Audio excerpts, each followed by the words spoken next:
Hey, who's ready for some girl chat, baby? Okay, this is a good one, guys. I feel like our Steel fam is good today. Okay. This week in Pyeongchang, South Korea, American skier Lindsey Vonn won the bronze medal in the women's downhill race in what many believe Amazing. to be her last Winter Games. Now, Lindsey finished less than a second behind the winner, and while it's still an incredibly impressive feat, not everyone seemed to feel the same way. Lindsey's father, Alan Kildoe, had a few critiques following her run, saying, quote, she needed to go for it a little more. She needed to risk more. Kildoe also incorporated a quote from the famous skier Buddy Werner saying, there's two places in the race, first and last, and I only want to be one of them. Ooh, really stern words from her father. But what do you guys think about this? I mean, Tam, you're a parent. Like, how does this make you feel seeing her dad talk about her performance? I mean, I think he was a little harsh, honestly, because she was third in the world. She wasn't third in the country or of a state. Their town. Yes, and I mean, could he do it? Could he do better? That's all I'm saying is you're talking about I only want to be first. Well, bitch, you wasn't first. Yeah. She was third. Like, you're not even on the slope. Like, I can't stand that. You Well, stop let me remind her dad. the nerve, the audacity.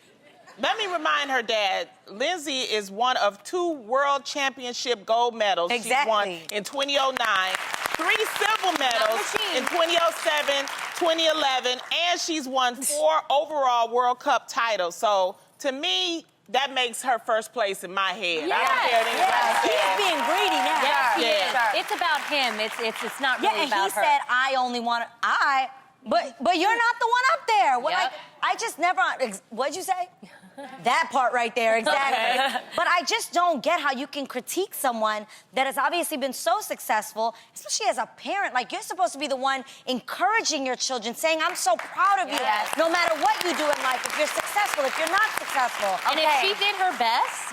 what's wrong with him? And as you get older, you do slow down a little bit. You know what I mean? It's like she's been doing this a long time. You get older, you slow down a little bit. She was just within seconds. So it's just, you know, she did a good job. It wasn't even a second. It was like, what, milli second? Like, I hear what you're saying. I hear what you guys are saying. However, if you were to bring this up in my family, in my culture, right? My family, I'm not talking for every Asian person out there. Exactly. But in my family, we always say there's a reason why we are Asian, not Bayesian.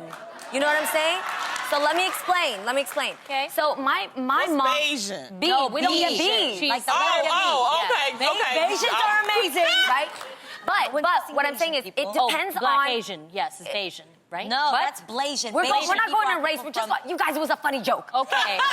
I'm just trying to understand. We want to make sure you're protected. Okay, thank you. That's all. But this is what I mean.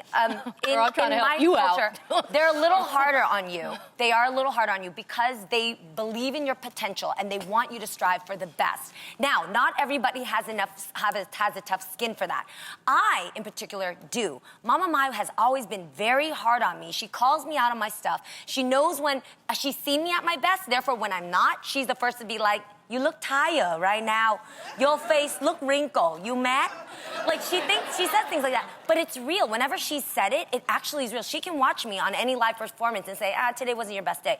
Now, I don't think that every daughter or son can accept that. But I do think there's a magic in parents who put pressure on their kids.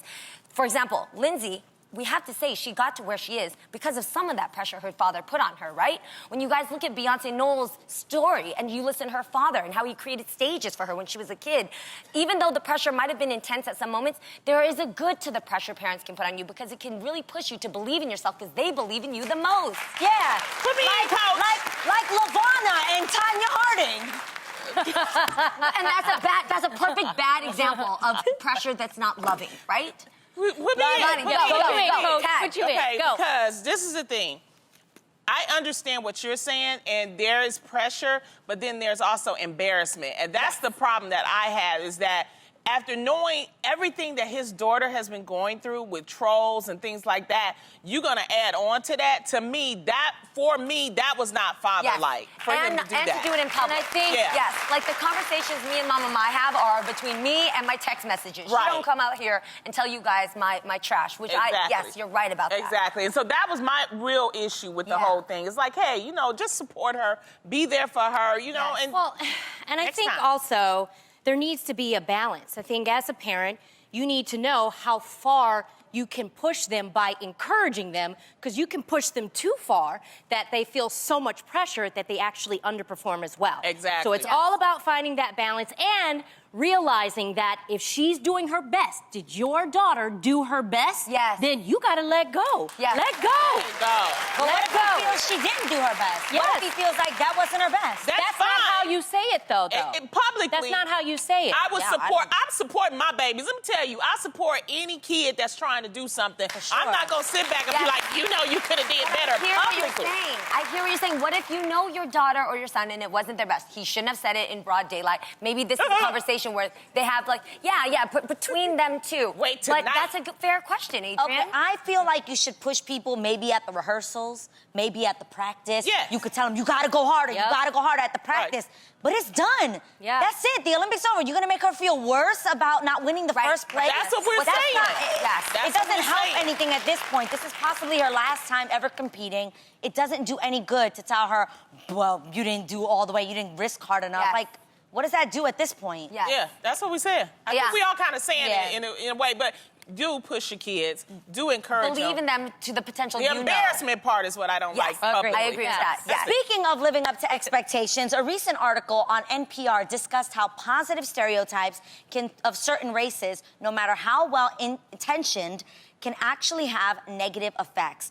According to the writer, stereotypes such as Asian Americans are really smart or African Americans are naturally good at sports create unrealistic expectations about who you're supposed to be, setting people up to fail if they don't meet them. On the other hand, someone who does fulfill a positive stereotype often isn't given proper credit for their effort because it's simply what's expected of them. Like if you're if you're black and you're a basketball, oh, well, he's black, of course he can play basketball. Yeah. They don't get the proper credit. What do you guys think about that? I think a lot of stereotypes that's supposed to be positive are not true. Okay. They say the black men are all well endowed. Well, I can tell you. Hey, I can tell you.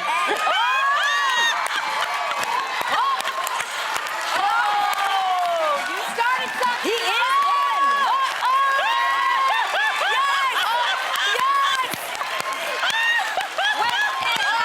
Kidding. Okay. He said, let the truth be told. With the exception of those two. Wait, there's another one right here. Hey. He stayed sitting. We've always said that the men who come to our show are real men. Just letting you know. But Letting you know. imagine that expectation and you're like, oh, I'm gonna find me a black man, da-da-da. And then it isn't that. Or as a black man, if you're being raised, and let's say you've heard your whole life, black men are supposed to. Right. And then you don't have that, you might feel some type of way about yourself. Exactly. Like, That's what we're talking about. That's seriously what we're talking about taking certain stereotypes to me are just wrong in general. You know, because it gives you false impressions, whether good or bad, it gives you a false impression and gives you unneeded pressure, Yes, that's a big one. Yes. Yeah. I think, let's be honest. I think all of us are guilty of having fallen into a stereotype, whether you believe in it or you play by it, because they're funny. They're a lot of, they're good material for even, I'm sure some of your comedic skits, but they do add an unnecessary pressure. I know that a lot of Asians are believed to be good at math. I couldn't figure out your tip on a $30 bill unless you were paying for it. Okay. But you know what I mean? Like, I'm not good at all the things that are expected of me, but I didn't understand the unnecessary pressure until it didn't hit me as something not funny until I became like 30. And when you're 30, if any of the women know out there, 30 to 40, all of a sudden the questions about becoming a mother start hitting you. When are you going to become a mom? Are you going to have some kids? Ooh. Don't you want to be a mother? Right. when I found the pressure that if you're a woman, automatically, God gave you a gift to have children. You better have children, otherwise you're doing yourself wrong. That broke my heart because I don't want to have kids, and I'm not less of a woman because of that. That's right. Right. That's right. So that's where those stereotypes are not cool, and that's where it hit me hard myself. Oh, you know, the strong black woman, you know, strong. Nothing's, yes, all women, I feel, are strong. Yes. You know what I mean? Yes. But we put this stereotype on black women. You know, so when stuff happens, who the first person they looking at? The biggest black woman, which is me. And I'm like, okay, sometimes I need help, okay? I get tired too. Support me. Or that, like, Latinas are, like, super fertile. Like, if you look at me, I'm gonna get pregnant. Like, these hips don't lie. That's right, they don't. But that doesn't mean, like, that's not fact for everyone. Exactly. Yeah. Well, there are a lot of negative stereotypes about mixed races, actually. But I don't let other people's stereotypes, define me. I let that go. Whether it's good or bad, I'm gonna let myself and my actions define me. I love what you're saying right there because when I read this, I was like, okay, I get it. There are negative and there are positive stereotypes, but we can't let these things define us. Like, I'm sorry, at some point as individual people, we have to take responsibility for how we feel. We have to take ownership for why we do the things we do. I'm not gonna say, oh, this ruined my life because someone had a bad stereotype about me. Like, not to be harsh, but get over it. Like, we as people can say, I'm not gonna allow anything anyone says about me to define me. I'm going to define myself. I'm gonna break through those stereotypes. You can't let what people are saying blame that on why your life went bad. Absolutely. Well, up next, a single guy named Sam recently broke the stereotype of what a dating profile should actually look like. Sam created a PowerPoint presentation about himself as a way to get more matches on the app Tinder. Twitter user @GracieBarrow1 discovered Sam's profile, which had one slide listing things he enjoyed doing, like petting dogs and telling dad jokes, and another slide which listed his notable qualities and skills, including owning a Netflix account and, quote, not being the worst at sex. All right, so now, That's Jeannie. an accomplishment. Yes, that is. Hey, he owned it. Now, Jeannie, since you're about to re-enter the dating scene, we thought we'd make a PowerPoint presentation we feel best represents you, Missy. For me? Yes, we did. We had fun. Oh, Are you yes. ready for this? Yes, I am. Wait, get my good side. Okay. Look out, America. Here she comes. Here we go. So, Jeannie, it is really important to have a great cover picture because it's the first thing people are going to see when they're swiping. Oh, I want you to pick that one, Adrian. I did, girl, I did. Okay, I picked it. Yes. Girl, I'm not a lesbian and I'd still choose you. Yes, I'd swipe. Thank you. That's such a good I'm gonna tell you why. All your amazing assets, Yes, girl. I'm gonna tell you why. I didn't even face tune that one. Yes, you look amazing. My stomach goes Your through. face looks very natural. It's not packed on makeup. It's still you in your natural habitat, like, yes, girl. But the other thing is, as much as we all know and love Jeannie, she's got a great spirit. She wants to do things for human trafficking. Her interests are amazing. She's kind, she's thoughtful, she's funny. When somebody looks at you, they don't see all of those things. We just gonna keep it real. They want there to has see to the be box something that attracts them at first. So I'm like, girl, I'm giving you the best shot. We're gonna show them all the goods. Exactly. Yes, that'll get someone to swipe. We need to get their attention. So good. But I then never when you happened meet that him, way. does Get she their have to be attention. upside down like that when she meet him? No, she looks gorgeous standing upright. If they date me right, I might be shoot. All right, Miss Jeannie, I was in charge of putting together the things I like slide for you. So here's what I chose. Okay? Okay. All right. So I did the things I enjoy, slide. So I like eating chia seeds. I like singing off key at the top of my lungs. My spelled M-A-I. Yes, that was M-A-I, awesome. because you always like to do that. Okay.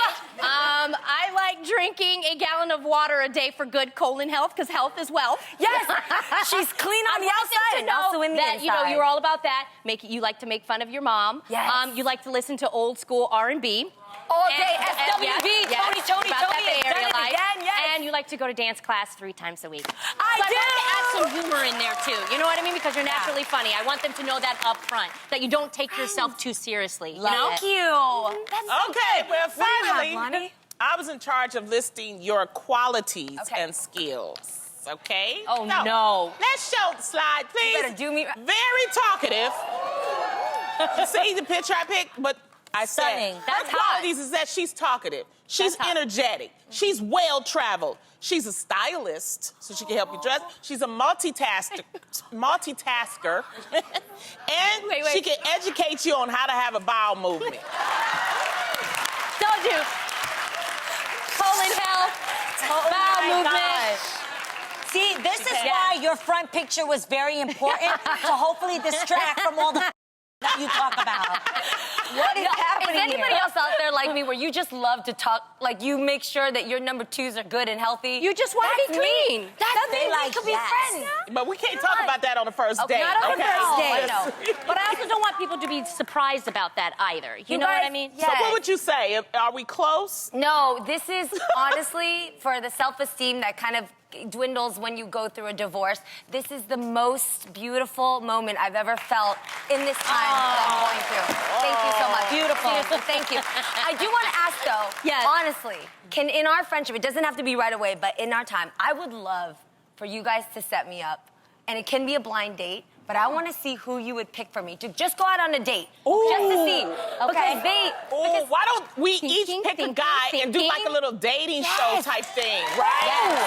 Like, Oh my gosh, You have that would be somebody? so much. No, but I mean, that would be I can so come much up with fun. somebody. I got like 4 or 5 guys in my head I'm already. thinking. Really? Okay. Yeah. It can't be any of your I've got exes, like though. 2. No, none of my Oh, wait, I exes. think I have Okay, one. good. Brothers, though, maybe. I like the brothers. Okay. Oh my Yeah. gosh. I meant brothers related. I'm thinking. I think I have one. Well, we got to think about it. We got to think about it. Okay, I love it. We Thank think you, about it. guys. Thank you. I love you Yes. so much. These girls were here with me through this. You have no idea in so many ways. I love you, and I couldn't get through this Oh, without you. thank you. Thank you. I love you guys.